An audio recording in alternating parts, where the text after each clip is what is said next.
Hello everybody who decided to watch this video. I want to say that I'm not a doctor and I don't have any hard evidence to support my suspicions about what I believe is my COVID-related nightmare, and keep that in your mind. I have found some narratives, some people out there with similar issues related to things happening to them after COVID, but I feel compelled to share my story because from what I've seen, people are kind of dismissing COVID and treating it like it's like a cold and not taking precautions. And I took precautions. I masked. I never had COVID during the last several years. It was around the world. I really protected myself. And then this happened. So I don't know how long I could talk. So I'll probably break up the story over several videos. So let me begin by introducing myself and my COVID nightmare, in my opinion.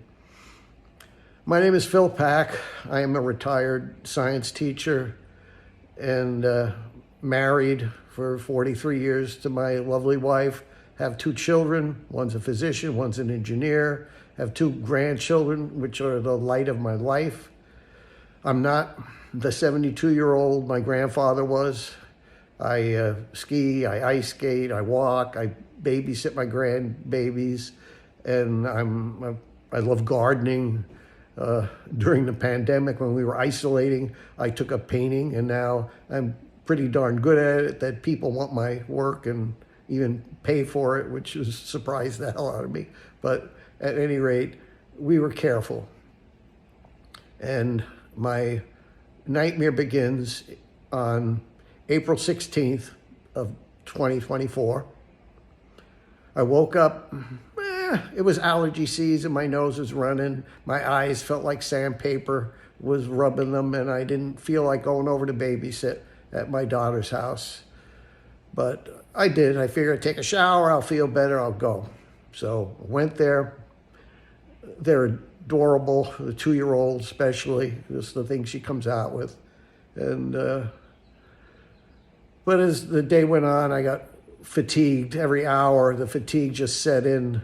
And horsey back rides were taken off the table, and cooking fake food on her fake stove and making a birthday party for her stuffed animals wore me down. And finally I said, why don't we go up and watch Peppa Pig? And got no arguments there. And I sat on the sofa almost dozing while we watched innumerable episodes of Peppa Pig. And when the time came to go home, I couldn't wait to get out of there. As much as I love her, love them, and went home and just flopped on the sofa, turned on the TV, and fell asleep. A couple hours, I guess. Woke up with not feeling right. Took my temp. It was 100 point something, not terrible. I was like, oh, take some ibuprofen, it's probably the allergies. It's like, so my wife suspects maybe, do you have COVID? Let's take a COVID test. So I take a COVID test, and lo and behold, it's positive. But I don't feel bad. I have no breathing, no respiratory issues. Gonna call the doctor. It was late, called the doctor in the morning, I figured. So on the 17th, I developed some abdominal cramping, some pretty bad pain in my abdomen. But my respiratory, my runny nose was, like from the allergies, not bad. So I figured I'd just put up with it, take Tums, it will go away. It didn't, got worse and worse. And of course, when I decided to do something about it, the doctor's office was closed. And covering doctor said, just go to urgent care. So I go to urgent care and get examined. It's like 7 o'clock at night or around there. And the PA looks at me and says, I think you have appendicitis and you need to go to the ER immediately. And she gave me some papers, and I went in the parking lot and thought about driving to the ER myself. But I figured I should call my wife, and of course she said, you come home, you shouldn't be driving in pain. And so I did, got her, went to the ER, and showed them the paper. They whisked me in the back, and before you know it, I was having blood work and x-rays, and I was scheduled for a CAT scan, and everything happened. And turns out the CAT scan revealed I had a very rare inflammatory disease of my large intestines. Matter of fact, my family doctor said she only saw 2 cases in her long career. And I thought, that's odd. I get COVID and now I have my large intestines is inflaming. And it turns out the CAT scan revealed a disease called epiploic appendicitis. So it wasn't appendicitis.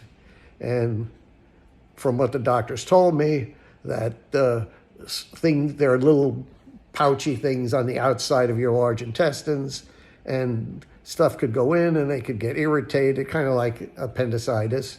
And they said even if they leak, it's usually not a big deal unless it's bad, and then you might need surgery.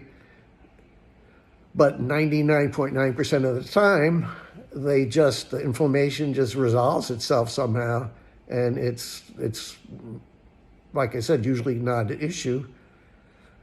But they again commented on the fact that it's extremely rare and usually only found in men over 50 who are obese. And as you can see, I'm not an obese guy. I'm 167 pounds, 5'10". But 2 out of 3, I figure, what am I going to do?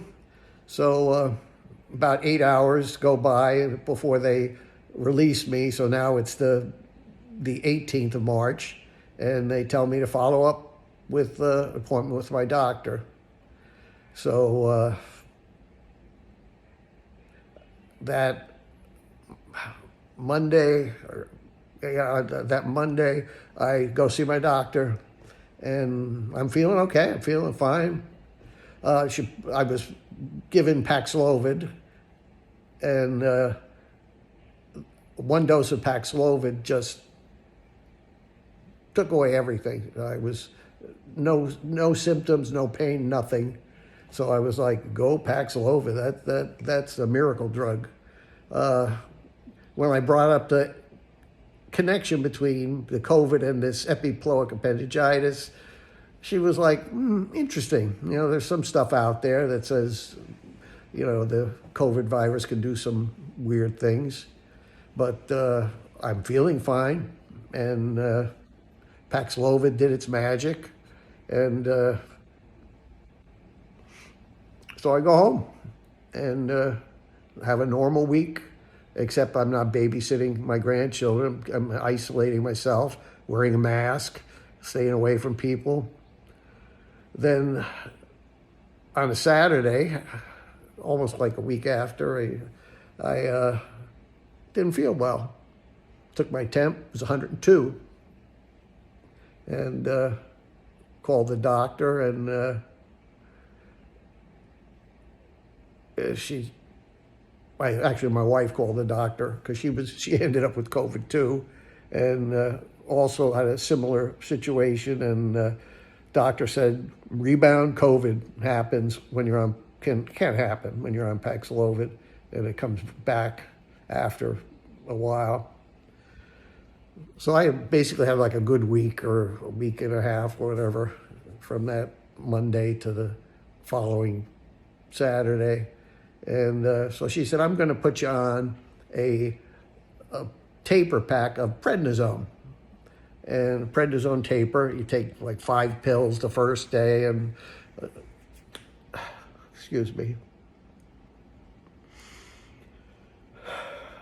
and 4 the next, and 3, and when it's over, the steroid has you right as rain for a lot of different things.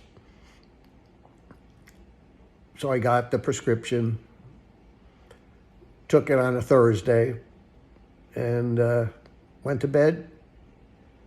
And this is where my nightmare really gets scary. I woke up Friday and couldn't get out of bed, couldn't move. I couldn't lift my butt, couldn't lift my right leg. If I tried, the pain was absolutely excruciating, like none I've ever had in my whole life. I wouldn't wish that pain on my worst enemy. Because of the COVID situation, my wife we've isolated from each other. And even though people said, hey, you both have it, you might as well not, but we were. So I cried out to her, and she came running in like something was wrong. And it was. I could see it in her face. What's wrong? What's wrong? She said. And I told her, I can't move, can't get up. So we tried, and I screamed, and the pain was horrible. And she's a retired nurse, so I couldn't bend. Like the act of sitting up or bending my knees up just sent me to another place. So using some body mechanics, and a lot of time, she got me to stand. And for some reason, if I put my head way back, the pain level went down a bit, and I could kind of shuffle out of the room. And minutes later, it took to get me down a flight of stairs. And we were talking, what are we going to do? I can't go in the car to the ER because I can't bend, I can't sit. So she tried to sit me on the sofa. And the minute I started to bend, the pain was a 10 out of, 1 out of 10 was a 10. Crying, just tears squirting out of my eyes. Punched a few things, inanimate objects, and I said, I can't stand here, so I just fell onto the sofa, and after a couple of minutes, the pain went away. I was zero. I was laying there like I was fine. But when I tried to move or get up, it was horrible. So we called an ambulance. Long story short, they took me back to the same hospital where I was diagnosed with that epiploic, appendicitis. It's now the date is May 3rd, is it? And I was just beside myself. That what could I do? I couldn't move. I couldn't even scoot myself up like on the gurney or in the bed. People had to take the sheets and move me, and it was awful. Ended up being admitted to the hospital on May 3rd. Had tests, had pain medicine, given all kinds of stuff. And that night, I started having hallucinations. The first one, the light over my bed, something was moving around in the grid that I could see. So I asked my wife, I said, come here. I said, look up, there's something going on up there. And she looked, didn't see anything. I was getting a PT evaluation to see how debilitated I was, and asked the PT guy to look, and he's nothing. And so I just dismissed it. Terrible pain. I was thinking about pooping and how that could possibly happen, or peeing. It was kind of humiliating to think that if I had to go to the bathroom, I was just going to let her rip right here in the bed. But I couldn't. The pain was agony. Like even my wife got a bedpan and tried to slide it under my bottom, and I couldn't. It was screaming pain, and so she basically said, if you got to go, just go, and I will take care of you. And that made me cry. So I guess she loves me. And after 43 years, for better or worse, this was definitely worse. And so they eventually leave. And then it gets really hairy. I look up, and there's a cute little kitten sticking its head out of the light fixture. So it looked real. It looked beautiful kitten, and I thought maybe it's a suspended ceiling, and this kitten got stuck up there and needs some help. And so I took out my cell phone, took a picture, and guess what? No kitten, nothing there. A little while later, 2, 3, 4, 5 kitten heads were sticking out of the light fixture. And I realized this is a hallucination. I'm a science teacher. It's not anything scary or freaky and interesting, and they're beautiful. And I was looking at them, and then they jumped out onto the floor and started growing and turned into white tigers. And they were beautiful too, and they didn't scare me. And I just looked at them, and eventually a hole opened up in the wall opposite my bed, and it was like a cave, and the tigers went in. And I happened to look up at the ceiling, and there was a figure about 3 feet high, of a kind of a man or person, almost like a gingerbread man, no features. The mitten-like hands and mitten-like feet were grasping the ceiling, and I think I was looking at the back of his head, but I couldn't tell because it was just this squat figure that was all black. And I was going, all right. I heard of things called shadow figures, and I was like, that doesn't scare me either because I know it's not there. And I closed my eyes and said, this is all going to go away. But it didn't.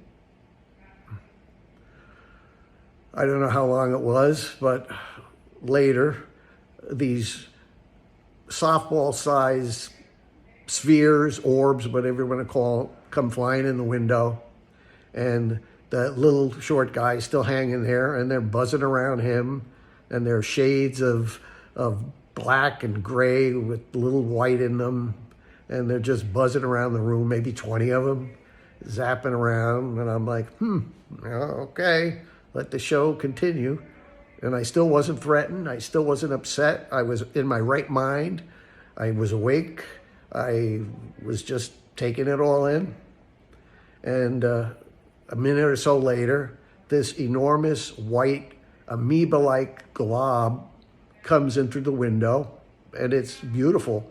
It's white, and all around the perimeter, there was a silvery, purpley blue, with just a sparkling light just around the edges, kind of like jellyfishy thing.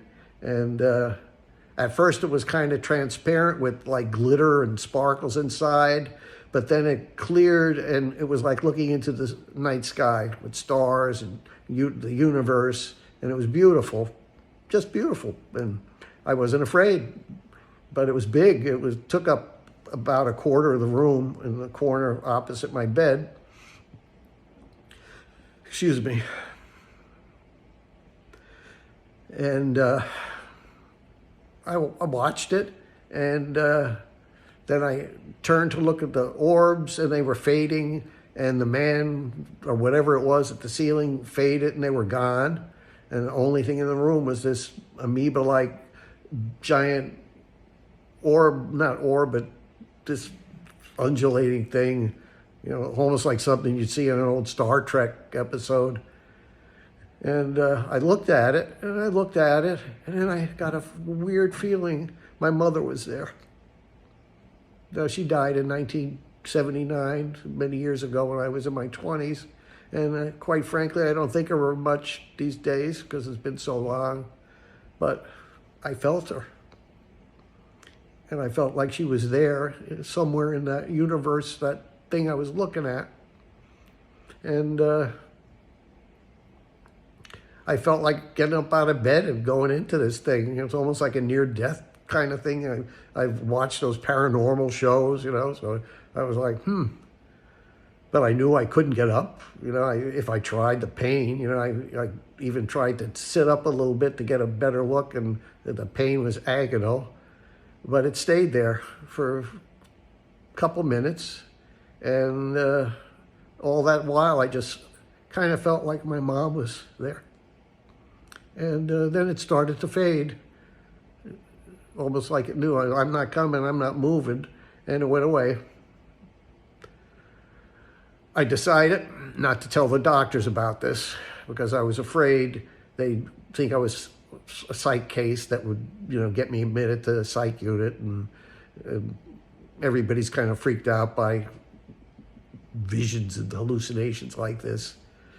But I did tell my wife, and I told her I don't want the doctors to hear about this. I know it's a hallucination caused by the medicines because I Google the medicines on my phone and they cause hallucinations, and I'm okay with them. They don't bother me, so let's just not say anything. Well, I guess you could figure out what happened next.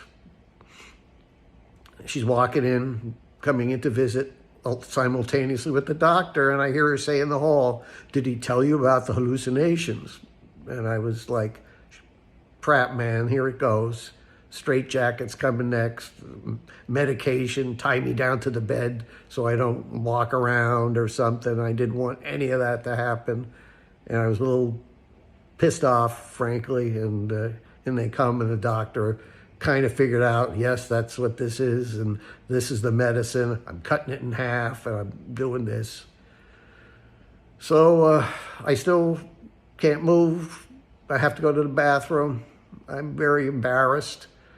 I can't lift my bottom up to use I'm trying. My wife's a nurse. She said, there's another bedpan. It's called a fracture pan.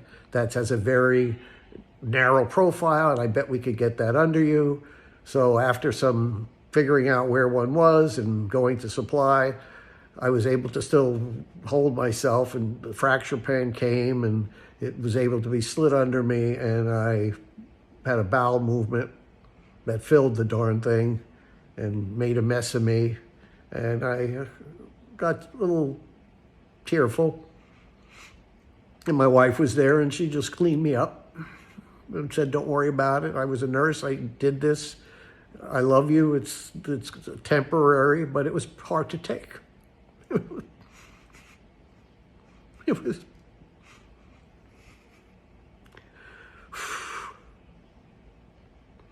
Still couldn't move. Having pain if I tried. Well, to make the story less boring, more meds, more visits, more testing, more prodding, poking, and finally the doctors agree that my issue is the sciatic nerve, and it's an acute, I don't know, I looked it up, acute non-discogenic pain caused by entrapment of the sciatic nerve somehow with the muscle down there and causing incredible pain, and that there really isn't anything they could do for it where I am in the hospital.